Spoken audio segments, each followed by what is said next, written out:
Uma boa noite, a paz do Senhor a todos. A passagem que vamos meditar nessa noite é Gênesis 26.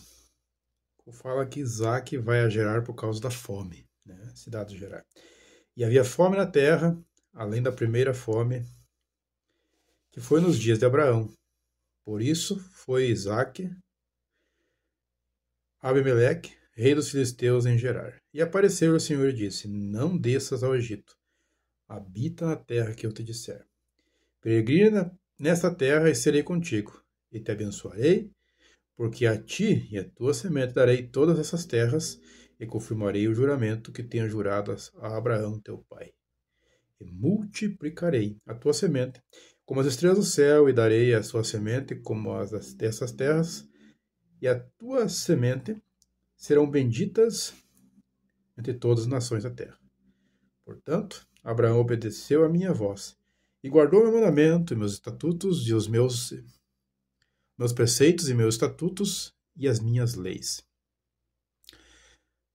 Assim habitou Isaque em Gerar, e perguntou-lhe os varões daquele lugar acerca de sua mulher. Disse: é minha irmã, porque temia dizer: é minha mulher, para que porventura, dizia ele, que não matem os varões daquele lugar por amor de Rebeca, porque era formosa à vista.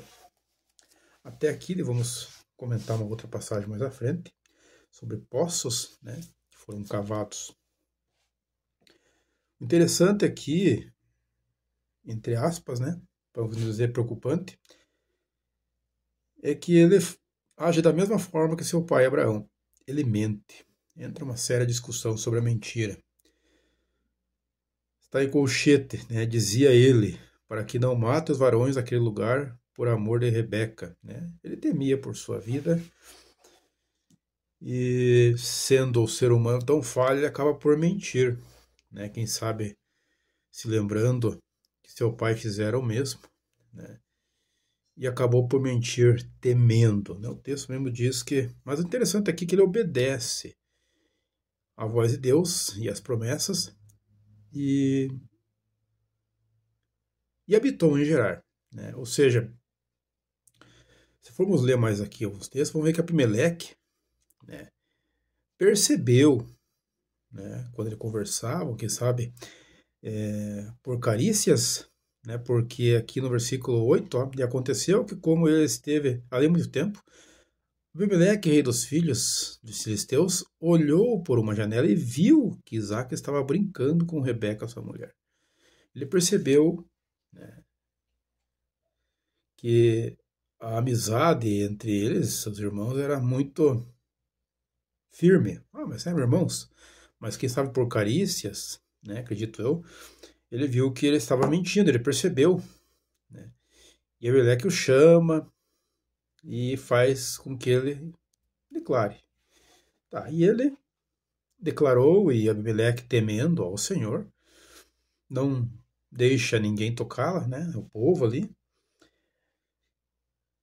Mas o interessante dessa passagem, irmãos, que eu quero chegar, é que Isaac, tendo a promessa de Deus, um homem que seria e foi, né, uma sequência das bênçãos, um milagre, até mesmo de seu nascimento, né, de sua mãe sendo, né, estéril, demorou tantos anos para tê-lo, né, ele acaba por ter que cavar poços, porque era comum na época alguns poços de água serem entulhados, e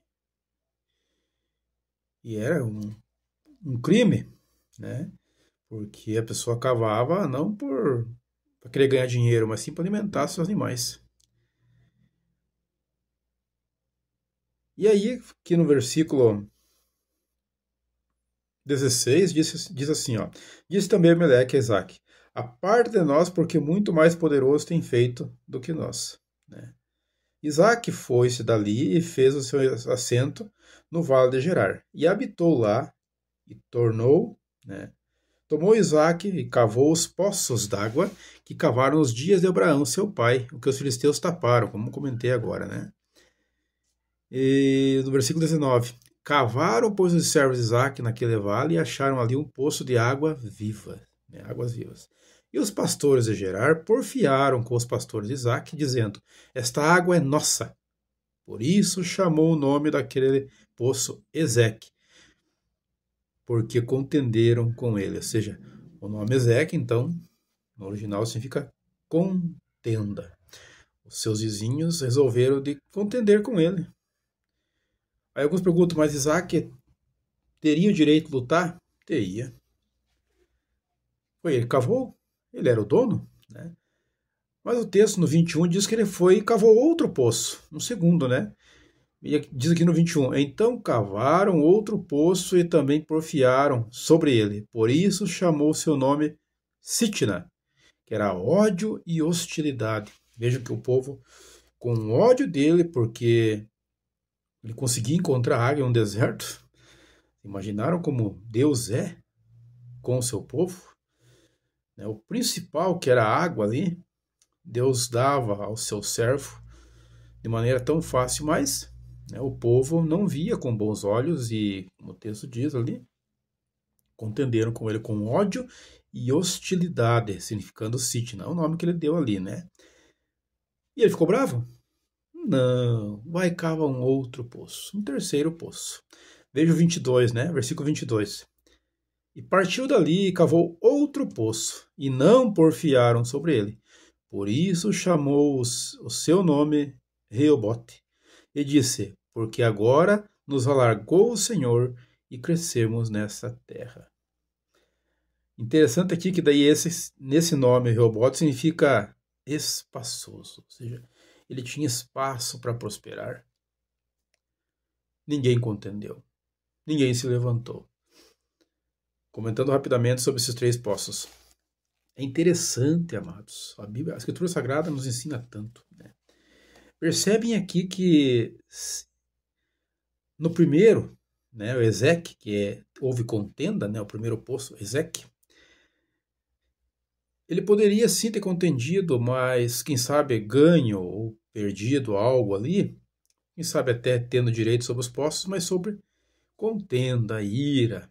Com certeza ia ter que estar sempre atendendo aquele poço, porque os seus vizinhos, né, entre aspas, os seus vizinhos, né, por não dizer malignos, queriam tomar o que era seu. Mas ele continua e cava um segundo. E da mesma maneira, ódio e contenda. E no terceiro, espaçoso. Vejam que desses três poços significa em nossa caminhada. Isso significa que não, você vindo a Cristo, a palavra, a Escritura Sagrada não nos diz em momento algum que todos aceitariam onde você cavasse poços, ou seja, tirando, dando água viva, Deus tem dado água viva a nós, ali simbolizando poços que significa vida, prosperidade, né? Continuação, significando para matar a sede, né? Sabemos que a Escritura Sagrada nos fala que a água viva é Jesus, né? Vejam que acharam ali um poço de águas vivas, trazendo os dias de hoje, é Jesus. Você tem cavado muitos poços para dar essa água viva há muito. O que é cavar um poço?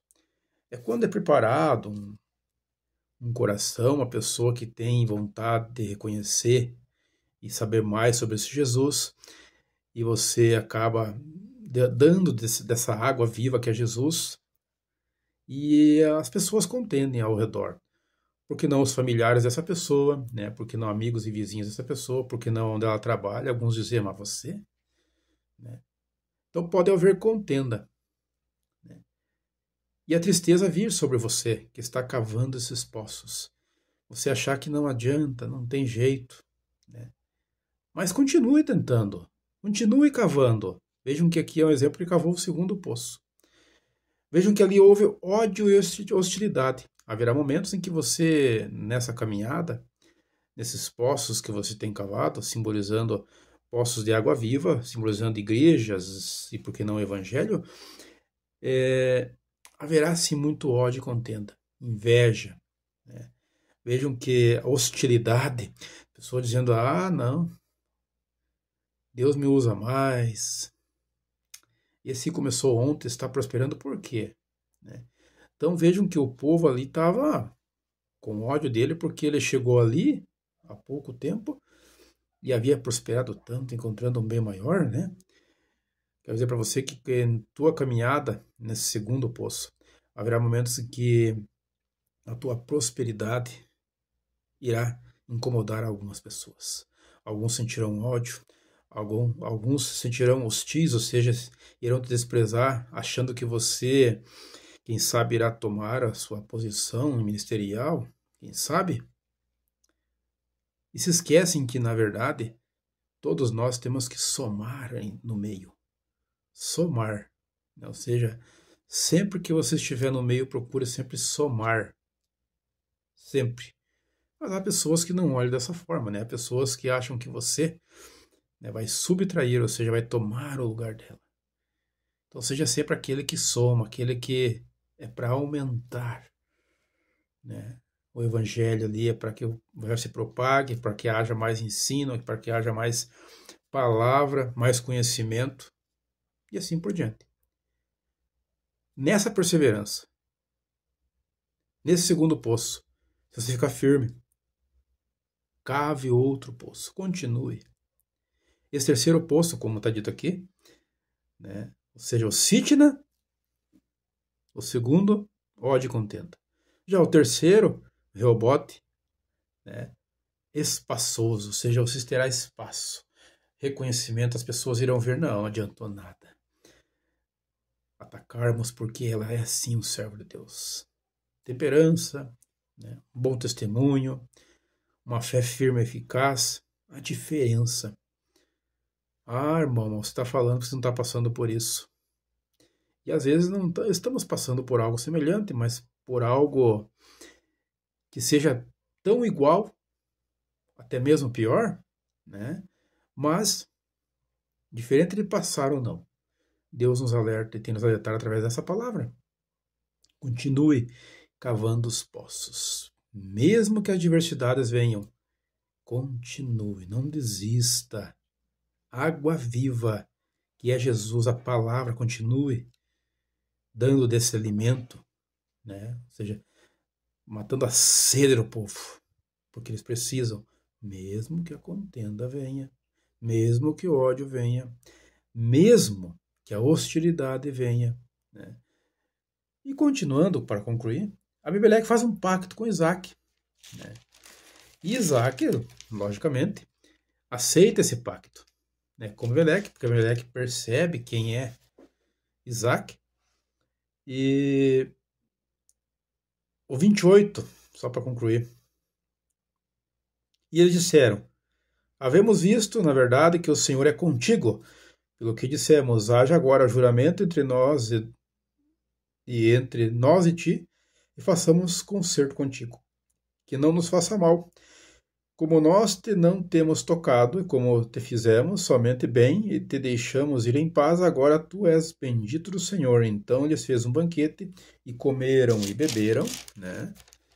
E levantaram-se de madrugada e juraram um ao outro. Depois os despediu Isaque e despediram-se dele em paz. Perceberam que o 32 já aconteceu naquele mesmo dia, que vieram os servos de Isaque e anunciaram-lhe acerca do negócio do poço que tinham cavado e disseram: temos achado água. E chamaram Seba, por isso o nome daquela cidade é Berseba até o dia de hoje. Né? Percebem que nesse pacto, um concerto que eles fazem ali, outro poço foi cavado. A amizade, né? A perseverança, o cuidado em cultivar uma amizade, o cuidado em cultivar portas abertas, porque digo e repito, não somos perfeitos. Não somos perfeitos. Somos tão falhos. Mas a palavra nos diz que somos lavados e remidos no sangue de Cristo. E quando aceitamos a Cristo, amados, aqui na terra, nós temos que ter em mente que já somos salvos, porque aceitemos, nos entregamos a Ele. O céu é a nossa morada. Então vamos viver de acordo com o que o Evangelho representa, com o que o Evangelho nos ensina, do que Ele exige de nós. nós já somos salvos. E naquele grande dia estaremos em nossa morada. E neste momento, você que ainda não se entregou a Jesus e que ainda pode se dizer que não tem a garantia dessa salvação, erga as tuas mãos comigo e se entregue a Ele. Seja salvo. E naquele grande dia, iremos morar com Deus, porque lá é a nossa morada. Amém? Vamos orar. Pai querido, Pai amado, estamos aqui mais uma vez nesse momento, meditando algo sobre a Tua palavra, Senhor. Sabemos que tudo é possível que crê. Sabemos que o Senhor tem feito uma grande e poderosa obra sobre a vida daqueles que estão ouvindo. Que essa pessoa que está me assistindo possa erguer suas mãos comigo, pedindo para escrever seu nome no livro da vida. Tudo o que ela fez foi jogado no mar do esquecimento.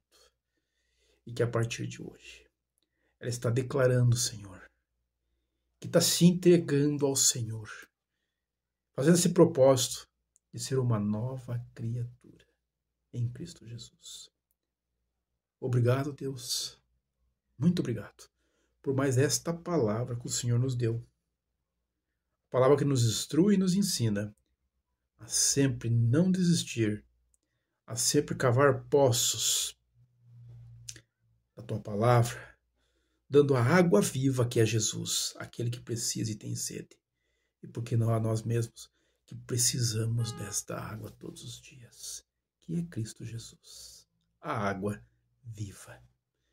Obrigado, Deus, em nome do Pai, do Filho e do Espírito Santo de Deus. Amém e amém, Jesus.